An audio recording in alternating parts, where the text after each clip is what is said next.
Love, love, Lord, till I be but breath of the Spirit flowing in me. Welcome to the Spirit of Life program. My name is Lucia Patch, and today we have our guest is Lydia Orico, who was with us last week as well, and she's here to share her many stories of healing that she's experienced through prayer ministry.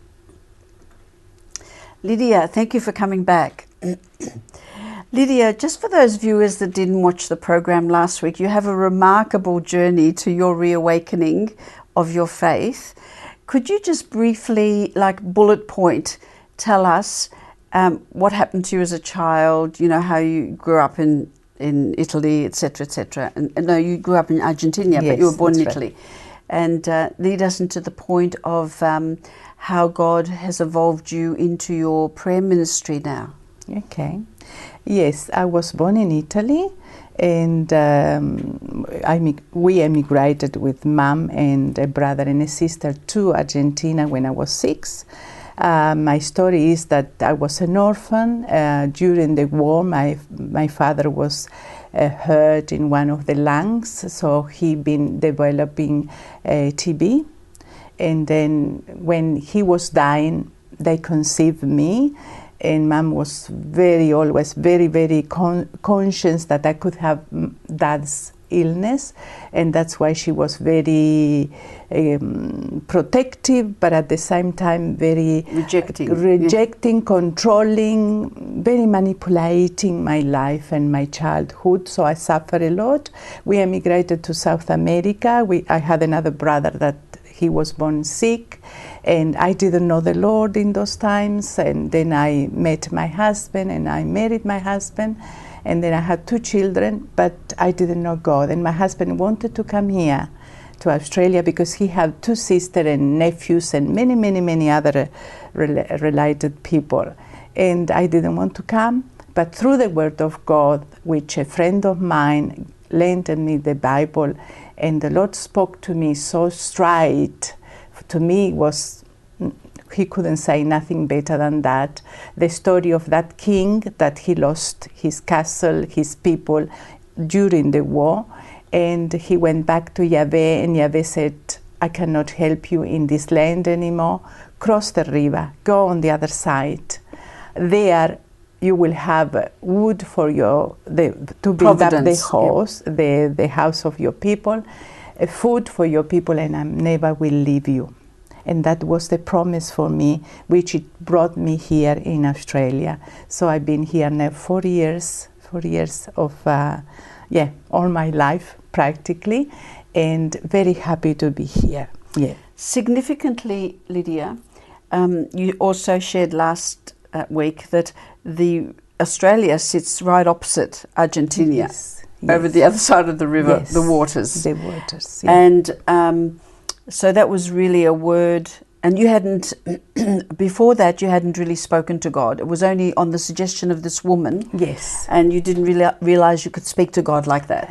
I never thought that he was going to speak to me because I was talking to him, yes. like you do, because you learn those things. Yes. But I never thought that he was going to talk to me. Yes. I thought it was that God that he was going to punish me. Yes. That God that he was a strict God. Yes. The way we thought, when I was young, yes. that's the way they used to teach us. Yes. Yes. Okay. Or the way I believed. But now you know a loving God. And now I know the loving God, a personal God. A God that reveals himself to you. Yes. When you ask. Yes. Okay. Yes. Now, Lydia, significantly, also last week you mentioned that you were surrounded by family members who were sick. Yes. Your in-laws, your brother, yes. your mother, my mother was your father, yes. lots of losses. Yes. And what is really prevalent to me, listening to your story, yes. is that now you're also surrounded by a lot of people that are sick. Yes. Spiritually or emotionally yes. or yes. physically. Yes. And somehow God allowed you to be in that family, that environment, because now he's using that yes. very thing yes. to use you to pray for people, to reconnect them with God, and through reconnecting them with God, they're experiencing freedoms, healings, liberation, and faith. And change of family. And family situations and circumstances. I'm really interested now to know how, because you also experienced some healings yourself, perhaps if you can start, before we go to the break, perhaps you can start by telling us a little bit about your own personal healing. Because you were born with one kidney, is that right? Yes. Please tell us about that. The first thing I want to say is that, yes, it's true to what you're saying, because if I don't know the pain that you're going through, I cannot understand you. So God allowed us to be healed, to be touched, and then we can understand other people in their own journey, whatever happened in their life. And I believe He's a very, very intelligent God, isn't it? So there was a purpose. It was a purpose. You were put in that destructive, negative environment, sick environment. There was a purpose for that. Abusive environment. Abusive environment. I was very much abused all my life. Yes. Not only physically, but mentally and emotionally. I was abused, Right. So tell us, we've got about a minute to run before our break, but tell us a little bit about your healing. My healing, it was an amazing healing. As I said, I didn't know much about healing. I started with the Spanish community. As I said before, I went to a prayer group and they prayed for me. And then when the first Spanish prayer group started, I started with them. And the prophecy that lady gave me exactly happened, because my mother-in-law was living with me. I was looking after her. I couldn't leave her and go here and there. So when she passed away, Wednesday, Saturday, started the first prayer group in Spanish, and I was there. And now it's 30 years that I've been faithful every week. So Lydia, God was making you look after the sick of the family first and honor that and be obedient to that, and He was preparing you to look after the bigger family later.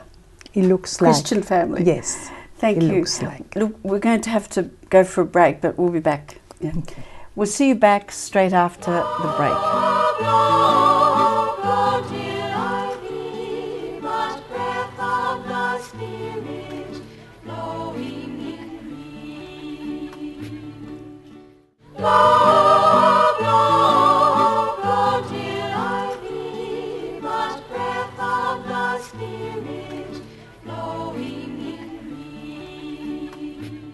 Welcome back. My guest is Lydia Orico, who is sharing her faith story and also her prayer ministry encounters.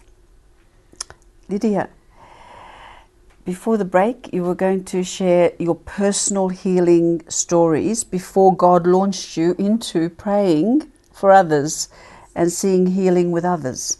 So please share that with us. Before starting to tell you my kidney or my healing, about your kidney, yes, about my kidneys, I'm going to share that Mom used to tell me this story, but I didn't believe Mom much. But the Lord showed me when in one of the sections that I was receiving healing, prayer ministry healing, I saw myself in a bed crying, nearly dying, but I couldn't understand what happened. And then after a while, I realized that Mom used to tell me that when I was 3 months old, my father passed away, and she was like a mental person. She was by herself, without the mother and the father, no siblings, no one. And she was like dying of the pain and suffering of the death of my father, that she said to herself, he died, why I want a child? It's better if she dies too. So she let me on top of the cot for 3 days and 3 nights. She never fed me. She was in her bed, crying and dying herself, but she didn't feed me. To the point that in front of our house in Italy, my godmother used to live, that it was my mom's cousin. And one morning, my godmother told me that one morning she heard that cry of a baby. And she said, but it's a few days that the baby's crying every time I go out. Continuously. She said, I'm wondering if Maria, which is my mother, and Lydia, it's okay. So she crossed the road and she came to our home and she found me nearly dying there. Then obviously they ran to the doctors or to the hospital, whatever they've done, I don't know. But here I am, I'm alive. Yes. But that instilled in me that sense of abandonment, yes. that sense of rejection. It's better if I'm dying. Because Mom never wanted me, not because she didn't love me, but because she didn't want to have a child with a husband that he was dying of death of TB, to the point that she was always taking me to control myself to the doctors. That she said to me, and she planted that in my mind, you are going to die like your father, you are going to die like your father. However, it was a terrible journey in my childhood. The wounds, they were incredible, many, many different things that they happened. And as the Lord was showing me through the prayer ministry, the Lord was healing me. But at the same time, I couldn't forgive my mother. I couldn't forgive for the controlling, the meaning that she was with me, the punishment that she did to me. She never allowed me to have a boyfriend. My husband met me, and straight away he has to come home and ask her if he could see me, and many, many different old style things that she used to do. However, it was very, very hard. But what happened is that we emigrated to Australia. I was 27 years old in that age, and I never suffered. Only once I remember that I suffered of a kidney. But the first years that I was here, with anyone who wanted to hear my story could hear me telling them. And I remember that I was judging my mother. I was condemning my mother that she never would go into change. And not only that, I couldn't forgive her. I hated my mother for what she did to me. However, our God had different plans. I was 27 and I started to pass blood one day. And I didn't know why I had that terrible pain in my back. When they've done all the investigation, they found that I was born with one kidney. That kidney, only one, wasn't working properly. Was getting infection to infection through infection. So for many years, I will say more than 10 years after, maybe 15 years later, that they found this unfunctional kidney, and I was going through different specialists. They've done so many things in the hospital. I've been in hospital so many times. They said that I wasn't going to be able to live anymore without antibiotics. So they put me in, for all my life, under a certain type of antibiotics. In that time, I had to go to South America. That was about in the 96, 97, more or less. And no, in the 90s, I'm saying wrong, 1990. And my husband was going to come with me that time. My mom was very, very sick, and my brother said to me, it's better if you come, because Mom, the doctor gave her only 6 months of life. Anyway, to shorten up a bit, I went there, and when I went there, reaching to my house from the car where I was, I saw a little lady, very fold on herself, very little. And I said to my brother, I said, Michael, who is there at the front of our home? And he said, it's Mom. I couldn't recognize my mom. Oh dear. She was so sick. And something happened in my heart, and I started to cry to see my mother in that condition. And the thing is that I ran from the car and I hugged her. Oh. And for the first time in my life, I was 40 and something, that my mother hugged me and she said to me, forgive me for what I've done to you. And that something happened to me. Something, my heart changed. And I loved my mom and I hugged her and I said, Mom, I love you too. It's like a little child that never had love. And in that moment I found a love. to the point that after a few weeks, when my husband came to pick me up, that we went to Italy for the first time, Mom was healed. We went to the doctors, to the specialist, and he said to me, Mrs. Orrico, but you healed your mother. And I said, only God heals, not me. In that time I knew God. Whatever. Mom was healed. Mom was on her own feet. She was doing her own stuff at home, which when I arrived, she couldn't get out of bed. Oh, Lydia. And I immigrated. We went with my husband a month later to Italy. And in that time, I brought all my medicines. But after 2 months in Italy, I realized that I didn't have no antibiotics anymore. But I didn't know the name. I didn't know where to buy it in Italy. So I asked my daughter to send me those tablets. However, they didn't arrive, and I couldn't take them. So I was without my medicines for another month. And I'd love to know what happened, whether you had symptoms or anything when we come back from the break. We'll see you back to continue the story straight after the break.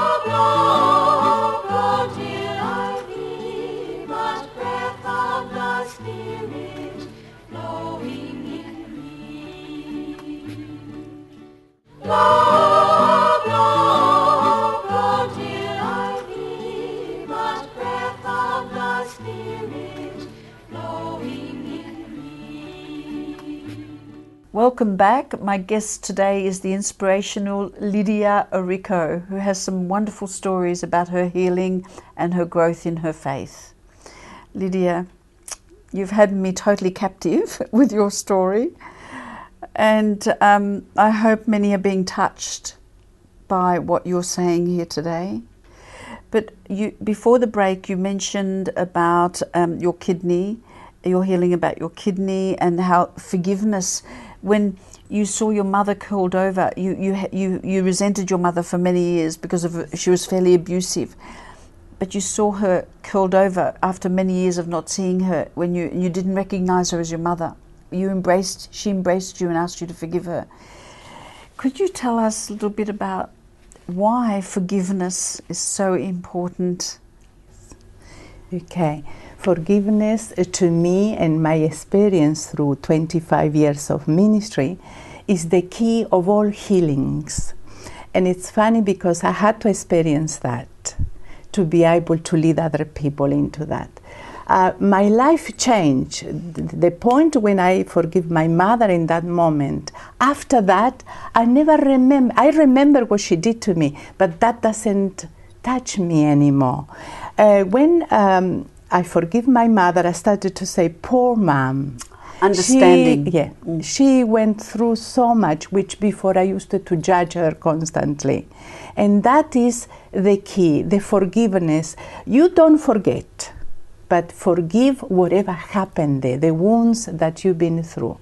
And that happened to many other people. After in the ministry, so many years, I can see people with all different wounds, because all of us, bigger or smaller, we carry different wounds from our childhood, or maybe when we were in our mother's womb, or maybe in our adult time. But all of us, we are wounded people. And how when we forgive with our heart, with our will, because forgiveness is not a miracle, it's not a quick fix. Forgiveness is a desire of your heart to let go. To let go your pain, your suffering, and to change life. And there Jesus enters, when he sees in our heart the desire, the willing of be able to let go and to forgive, and understanding that all of us, we are sinners. All of us, we make mistakes.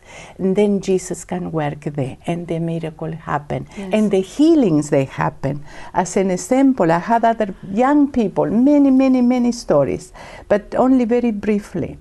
A girl with bulimia and anorexia. She couldn't forgive her father and her mother because they gave her to the uncle to look after her when she was 13 years old.